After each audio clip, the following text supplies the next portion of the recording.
All right, shalom. This is Kanaksa Ban Yasharala from the GMS Lions Den Camp. First and foremost, I want to give all glory and praise to Yahweh, Bahasham, Yahweh Shai. Double honors to the apostles of GMS, and salutation to the Arkin that are spread among the four corners of the earth, pushing its truth and sincerity and in truth. All right. Um, this topic is going to be about a topic the elder of our camp, Aharawan Ban Yasharala, said for us to put together, basically showing uh, how how Esau caused Reuben and Gad to go astray with wine and strong drink from a physical sense and from a spiritual sense. All right, so I'm gonna just get a couple articles and a little bit of literature and a couple scriptures and everything, um, and put this lesson together. Hopefully, it'll be edifying and serve its purpose.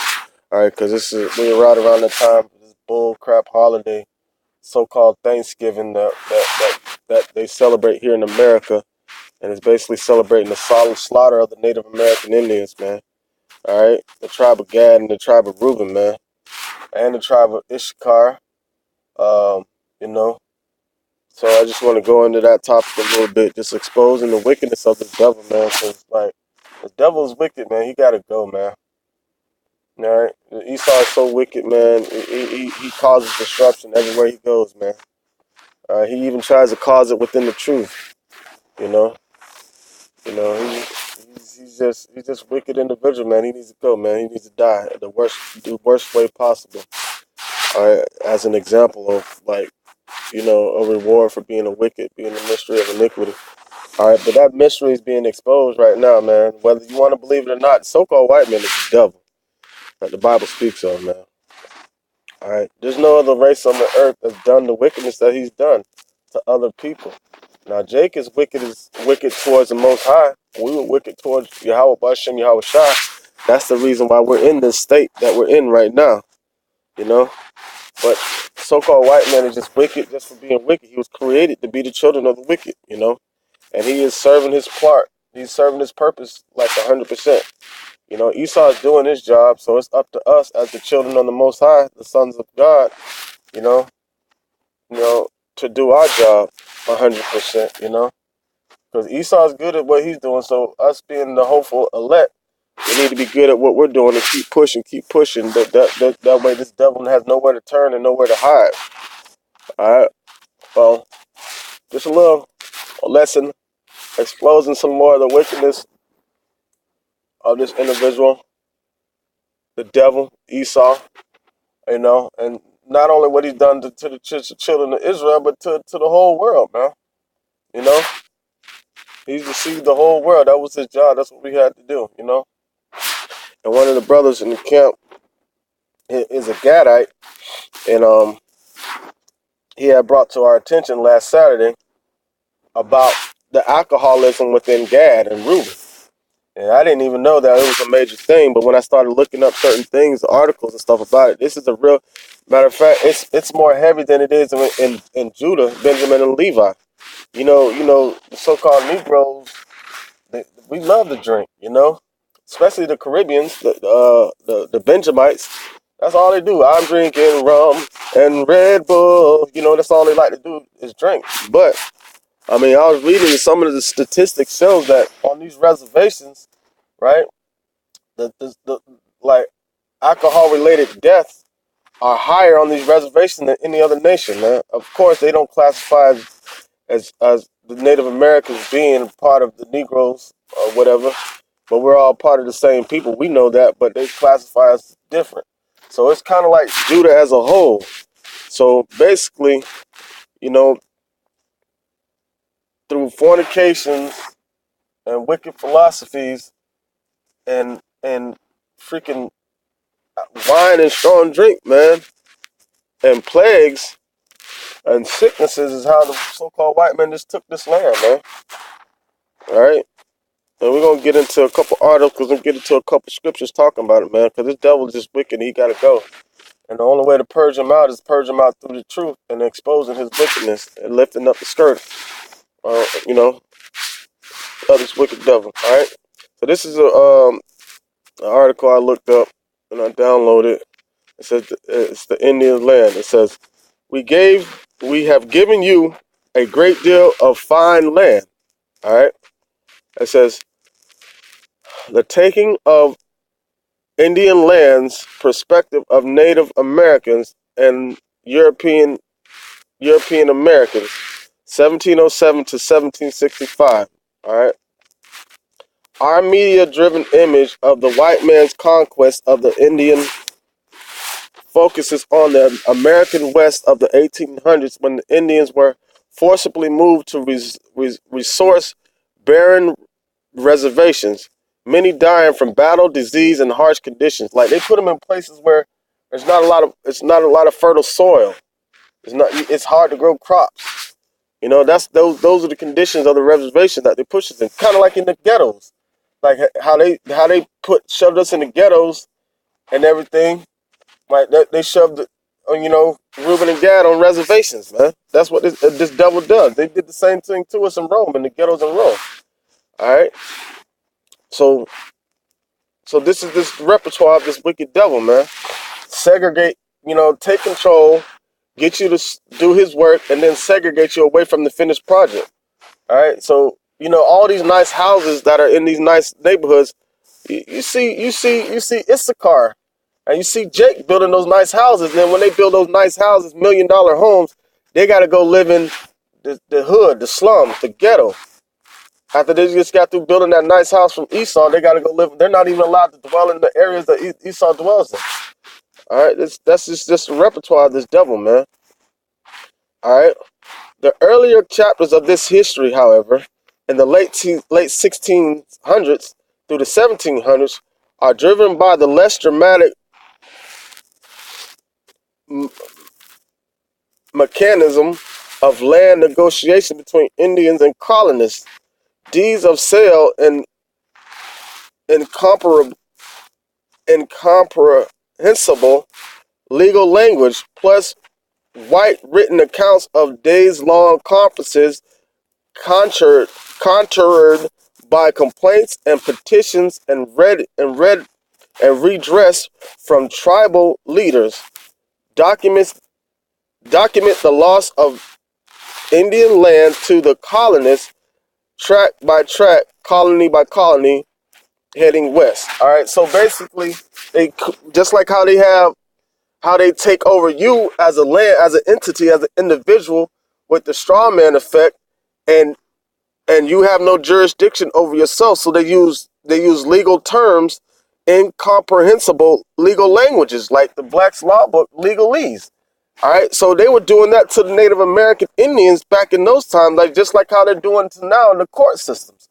All right, so basically, according to their system, that we don't even own ourselves, or the Most High, according to them, don't own us.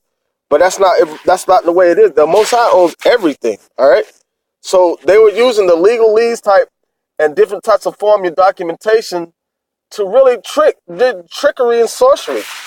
All right. To really bamboozle Gad and Reuben into giving up the land, and then not to mention they're falling by diseases and chaotic and traumatic and extreme conditions. All right, and they didn't have any of those chaotic and extreme conditions before the so-called white man came. See, and then he tried to give them a solution by putting them on reservations. All right. So these diseases that this devil was bringing forth, the Native Americans had no immunities in it. That was a prophecy, because in Deuteronomy, matter of fact, Deuteronomy 28, it says, "All the plagues of Egypt shall come upon thee," like, and all the plagues and diseases that are not written in the book. All right, there's no smallpox in the Bible, you know. So all this was a prophecy. Matter of fact, let me try to find it. Okay, it's a Deuteronomy chapter 28, verse 61. Also, every sickness and every plague which is not written in the book of the law, them will the Lord bring upon thee until thou be destroyed. And so those plagues, because Gad thought they were getting away. All right. When they when they what is that in Second Ezra chapter 13? Let me get it. Okay. So Gad thought they were getting away from captivity, right? But the whole purpose was for Gad just to come over here and establish this land before, you know what I'm saying, before the so-called white man gets it. It was all set up by the Most High, man. The Most High set this whole thing up. All right, this is Second Ezra chapter 13 and 39. It says, "And whereas thou sawest that he gathered another peaceable multitude unto him," all right, because remember Yahweh Shai said, "I have sheep that are not of this fold." All right, so those are the 10 tribes which were carried away prisoners out of their own land in the time of Hosea the king, whom Salmanasar, the king of Assyria, led away captive. He carried them over the waters, and so they came into another land. But they took this counsel among themselves that they would leave the multitude of the heathen and go forth into a further country, whether never mankind dwell. And that further country is talking about is America, the land of Asherah. All right. So Gad and Reuben, well, Gad and Reuben and the Latino tribes bucked the Assyrian captivity and followed the waters over to America, like the same route that the hurricanes come. All right, they came over that little peak down at the bottom of Africa and came back up. All right, so so they dwelled in the land of Asheroth, which is America, right, for a few hundred some odd years until the settlers came, you know, and really just brought these sicknesses and plagues upon them. All right, it says okay, go back to the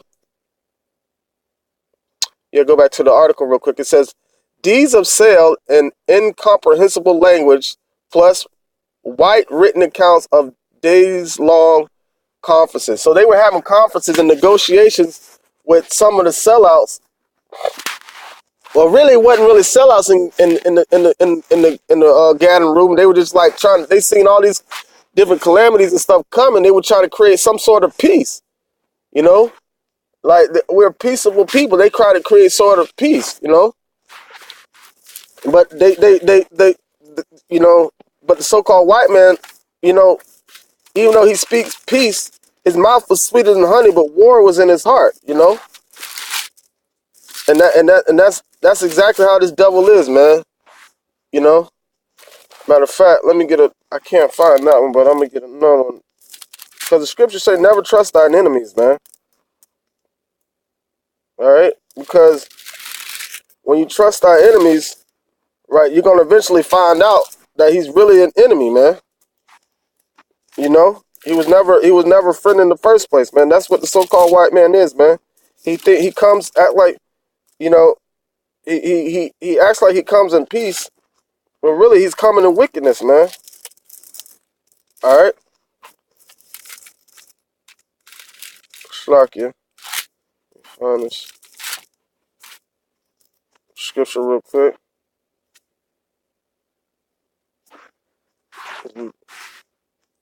Hold on a second.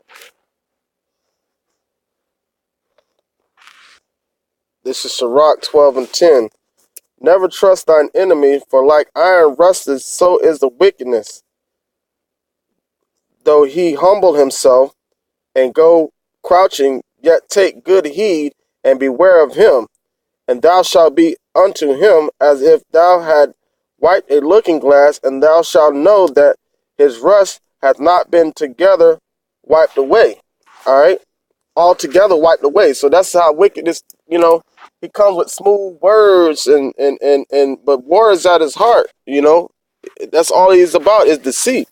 Like, there's nothing, I mean, he's just a worker of iniquity and vanity. All right?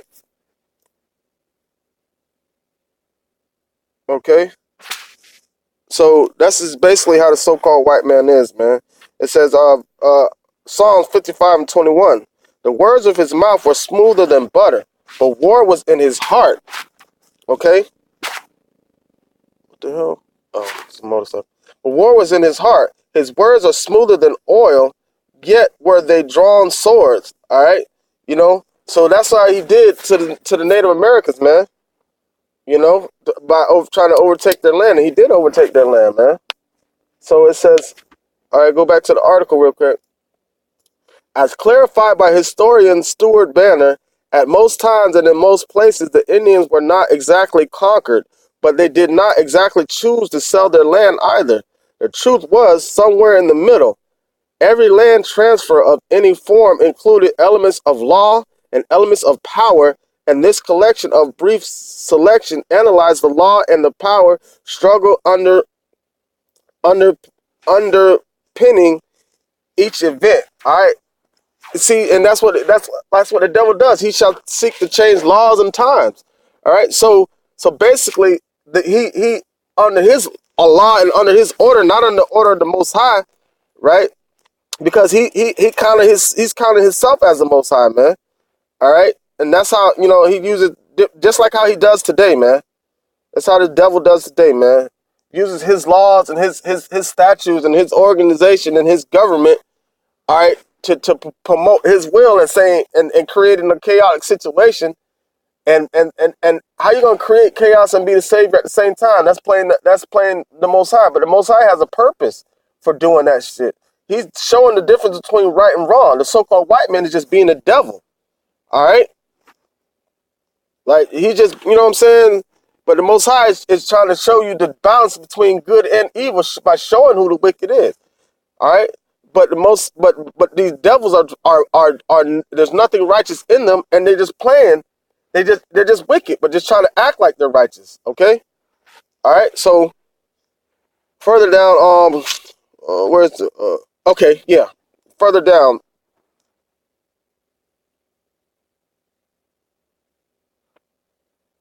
Okay, this is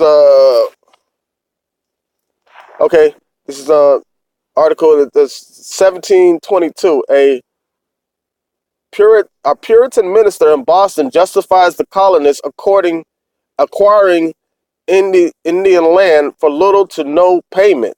The Indians made not no use of it. He asserts, but for hunting. All right, but he talking about the Indians made no use for it. You don't know what they were going. It could have been a land Sabbath in the area because we till the land for 6 years. On the 7th year, after that 7th year we let it rest. All right. So you don't know what the purpose of for that land being idle at that one time, man. You know, because I'm pretty sure even though the Native Americans we all went off, I'm pretty sure some of the customs of the ways of the law they were still abiding by. You know. You can see that in their everyday walks. That's why they all have fringes on, you know? So, but this devil says they're not utilizing that land for anything, so we might as well just take it. But the devil won't allow nobody else to do that to this day because you have all kinds of buildings in downtown Jacksonville that all these homeless people can go and fix up and live in. They're not being utilized. So why can't we use that same thought process that the so-called white man had during the time when they took all the land from the Native Americans to this day? Because it's all a form of maliciousness and wickedness. That's the only thing he's about, to serve his own purpose and his own agenda. All right, it says the question, did we do, it's supposed to say do, did we do any wrong to the Indians in buying their land at a small price? That's the question. All right. All right. This is the answer. There was some part of the land that was not purchased, neither was there need that it should. It was a vacuum domiculium,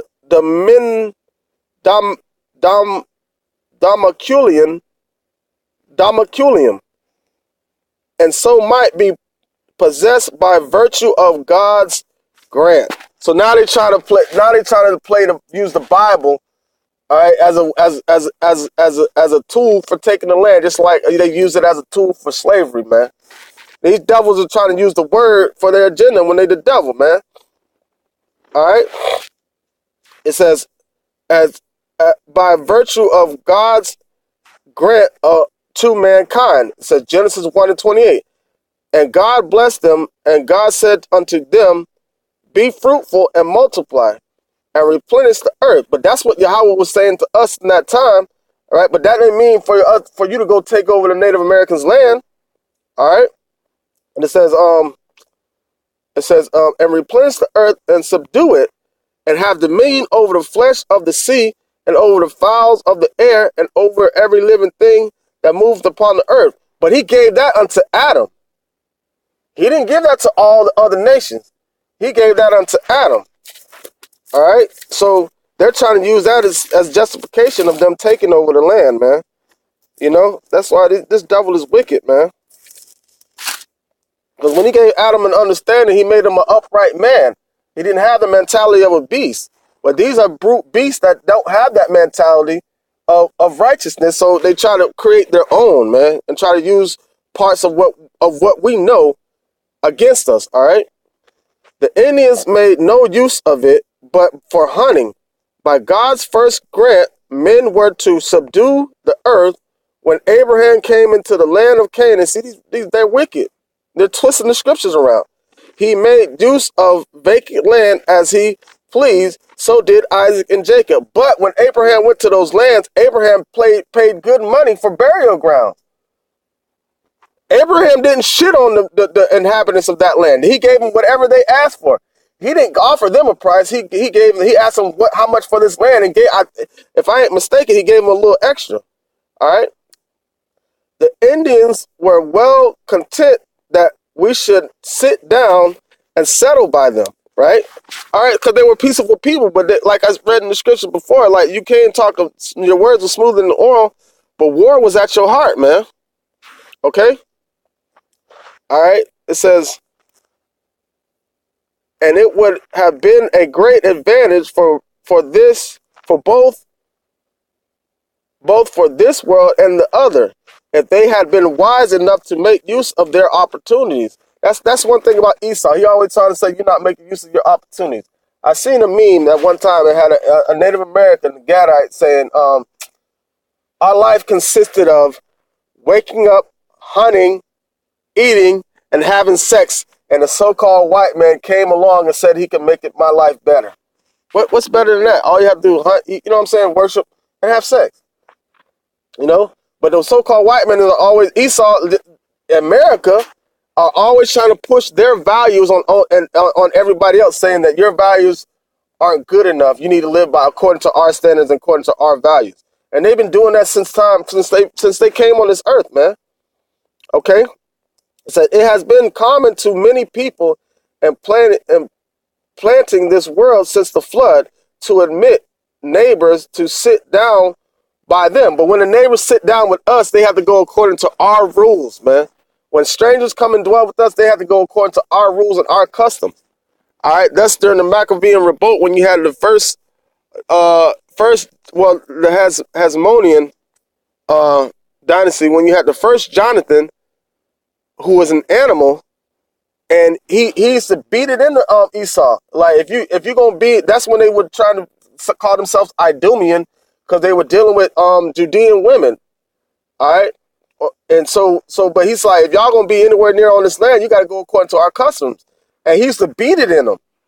All right, we're not supposed to conform to anybody else's ways. If anybody wanted to dwell with us, just like in the kingdom, when we take over this world, we're not gonna conform to the customs of the heathen. They got to conform to our customs, our ways, the ways of Yahweh Bashem Yahweh Shai, man. All right, the ways of Yahweh Bashem. I think I'm gonna clip it right there and make part one. All right.